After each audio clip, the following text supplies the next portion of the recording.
जनवरी 55 को मैं बेगूसराय लौट गया और दोपहर को मुझसे चार्ज लेने के लिए एक सज्जन जो कभी मेरे अधीनस्थ थे आ गए। मैं चार्ज देने को तैयार बैठा था, परंतु उस दिन वे चार्ज लेने को तैयार नहीं थे क्योंकि बृहस्पति का शेष पड़ता था जिसको वे अशुभ मानते थे। उन्होंने 7 जनवरी 55 शुक्रवार को सवेरे चार्ज ले लिया। 9 जनवरी 55 रविवार को मैं अपनी पत्नी के साथ जमालपुर पहुंच गया। उसी दिन में मैंने तथा मेरी पत्नी ने प्रथम बार गुरु पूजा का मंत्र तथा गुरु पूजा करने की विधि आश्रम में सीखी। आश्रम में उस दिन कुछ निषेधात्मक सूचनाएं भी देखने को मिली।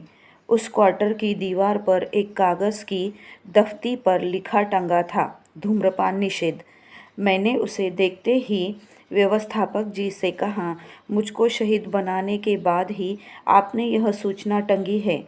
अगर यह पहले टंगा होता तो शायद मैं परेशानी से बच जाता। दूसरी दफ्ती पर लिखकर टंगा था, शिवे रुष्टे गुरुस्त्राता गुरौरुष्ट्रौ न कश्चन। इसको पढ़कर मन ही मन पूज्य बाबा को नमन किया। संध्या समय पूज्य बाबा उस क्वार्टर आश्रम में आए और कमरे में बैठ गए। वही हम लोगों ने छोटे छोटे ग्रुप बनाकर गुरु पूजा की। गुरु पूजा समाप्त करते करते पूज्य बाबा ने मुझे प्यार दिया। बाबा का प्यार भी निराला ही था। मैंने अनुभव किया कि अगर 100 माँ सम्मिलित रूप से एक साथ और एक ही बार यदि किसी एक बच्चे पर हृदय से प्यार उड़ेल दे तो भी वह प्यार बाबा के प्यार के सामने फीका ही रहेगा। ऐसे तो उनके प्यार के ढंग है। गुरु पूजा के बाद बाबा को अंदर वाले बरामदा पर एक मंच के ऊपर बैठाया गया। सभी शिष्य आंगन में बैठ गए। महिलाओं के बैठने की व्यवस्था परम पूज्य बाबा के मंच के दाहिने तरफ बरामदे में फर्श पर थी। महिलाओं की संख्या सिर्फ 2 थी, जिसमें एक मेरी पत्नी भी थी। उस धर्म महाचक्र का आलोच्य विषय था प्रकृति तत्व और ओंकार तत्व। बाबा का प्रवचन बहुत ही सरल, बोधगम्य तथा भावपूर्ण था। सभी मंत्रमुग्ध हो पूज्य बाबा के वचनामृत का पान कर रहे थे। धर्म महाचक्र के समय विश्ववंद बाबा का रूप बड़ा ही दिव्य तथा आकर्षक था।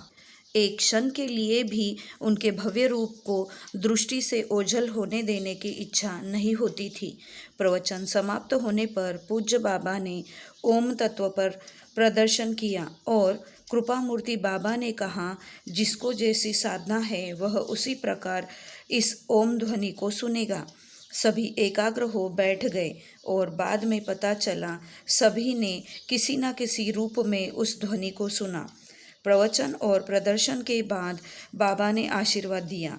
इस धर्म महाचक्र में जो भी प्रत्यक्ष या परोक्ष रूप में उपस्थित हैं उन्हें फिर शरीर नहीं लेना पड़ेगा। इस आशीर्वाद को सुन सभी शिष्य अत्यंत आह्लादित हो उठे और पूज्य बाबा की जय जयकार करने लगे। सभी भाव विभोर थे। धर्म महाचक्र समाप्त हुआ और इसके बाद सभी आगंतुक मिलित भोजन में शामिल हुए। 10 जनवरी 55 सोमवार को मैं पत्नी के साथ बेगूसराय वापस लौट आया। अब मेरे लिए बेगूसराय में रुकना बेकार था। नई पोस्टिंग मेरे मन को जचती नहीं थी, अतः मैंने लंबी छुट्टी लेने का निश्चय किया। फिर सोचने लगा छुट्टियों में रहूं तो कहाँ। सोचा परिवार के साथ गांव चला जाऊं, पर मन माने नहीं। पूज्य बाबा से दूर जाना नहीं चाहता था। बार बार मन बाबा के चरणों में खींच जाता। दूर जाने के विचार से ही घबराहट पैदा होने लगती। मेरे मन की हालत जहाज़ के उस पक्षी जैसी थी जो उड़ता तो है परंतु फिर लौटकर जहाज़ पर ही आ जाता है। जमालपुर और पूज्य बाबा का आकर्षण मन से हटते नहीं थे। महाकवि सूरदास की पंक्ति याद आई, मेरो मन अनंत कहाँ सुख पावे, जैसे उड़ी जहाज़ को पंछी पुनि जहाज़ पे आवे। अंततः मैंने निश्चय किया कि छुट्टी की अवधि जमालपुर में ही परम पूज्य बाबा के चरणों में बिताऊं। ऐसा निश्चय कर दूसरे दिन ही 12 जनवरी 55 बुधवार को पत्नी तथा बच्चों को सभी सामान के साथ अपने गांव भेज दिया और मैं वापस जमालपुर चला आया। वहाँ से मैंने 4 महीने की छुट्टी की दरख्वास्त भेज दी और श्री विंध्येश्वरी जी के आश्रम में रहने लगा। 1-2 दिन जमालपुर में रहने के बाद मैंने पूज्य बाबा से आग्रह किया और अनुमति मांगी कि जब तक मैं जमालपुर में रहूं, प्रत्येक दिन संध्या समय में आपके निवास पर आपको प्रणाम करूं और फिर आपके साथ टहलने मैदान में जाऊं। इस पर पूज्य बाबा ने कहा, तुमको कष्ट होगा और मुझे दया आ जाएगी। मैंने कहा कि बाबा, इसमें कष्ट कहाँ, यह तो मेरे लिए अहोभाग्य होगा और जब तक मैं जमालपुर में हूँ यह सोचकर कभी नहीं आऊँगा कि आप मुझ पर दया करें। मैं तो यहाँ रहकर सिर्फ आपका सानिध्य प्राप्त करना चाहता हूँ, अन्यथा मुझे जमालपुर से कोई लगाव तो है नहीं। पूज्य बाबा ने कृपा कर अनुमति दे दी। अब मैं नित्य प्रति संध्या समय बाबा को प्रणाम करने के लिए उनके निवास पर जाने लगा और प्रणाम करने के बाद साथ टहलने जाता था। इस तरह रोज़ ही 3 घंटे से अधिक पूज्य बाबा के साथ रहने का सौभाग्य प्राप्त होता रहा।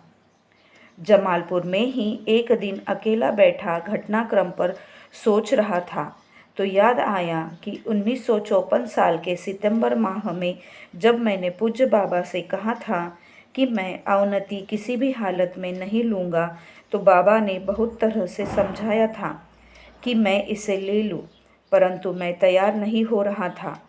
आखिर में बाबा ने कहा, अच्छा, जब तुम चाहो तभी तुम्हारी अवनति हो, और मैंने अपनी सहमति दे दी थी। पूज्य बाबा ने तुरंत तथास्तु कह दिया था। समय बीतता गया और अब तक इस बात को मैं करीब भूल ही सा गया था कि बाबा ने मुझे इच्छाकृत अवनति का आशीर्वाद दिया है। इतने दिन बाद 25 दिसंबर 54 को क्वार्टर में मेरे सिगरेट पीने के बाद अत्यधिक क्रुद्ध हो गए। उस दिन पूज्य बाबा इतने क्रुद्ध थे कि मेरा प्रणाम लेने को भी तैयार नहीं थे। उस दिन संध्या के समय बाबा के यहाँ से लौटकर मैं उदास और उद्विग्न मन से एकांत में अपने सभी प्रिय वस्तुओं तथा नाते रिश्ते को एक के बाद एक पूज्य बाबा को मानसिक रूप से अर्पण करने लगा और आग्रह किया कि इन सबों को लेकर भी अगर वे अपना रूप बदल दे तो भी बड़ी कृपा होगी। इन सब वस्तुओं के अर्पण करने में मेरे पद का अर्पण सबसे अंतिम कड़ी था। जैसे ही मैंने आखिरी अर्पण समाप्त किया तो श्री विंध्येश्वरी जी के ज्येष्ठ भ्राता श्री पुनीत नारायण जी ने आकर पूछा कि क्या समय हुआ है। मैंने घड़ी देखी और उनको बताया कि संध्या के 5 बजे है। इसीलिए मुझे याद आया कि आखिरी अर्पण 5 बजे किया था। उस दिन संध्याकालीन दर्शन क्वार्टर में ही हुआ। क्वार्टर से लौटते समय मैंने पूज्य बाबा से पूछा कि मुझसे कोई दोष हो गया है, तो बाबा ने कहा, 5 बजे के बाद मैं तुमसे असंतुष्ट नहीं हूँ।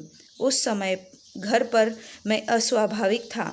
फिर 26 दिसंबर 54 को संध्या समय सजा देना, मुझे जहाँ तक बाद में पता चला, दिल्ली से मेरा रिवर्जन का ऑर्डर 27 दिसंबर 54 को चला और घटना से 31 दिसंबर 54 को चलकर मुझे 3 जनवरी 55 को बेगूसराय में मिला।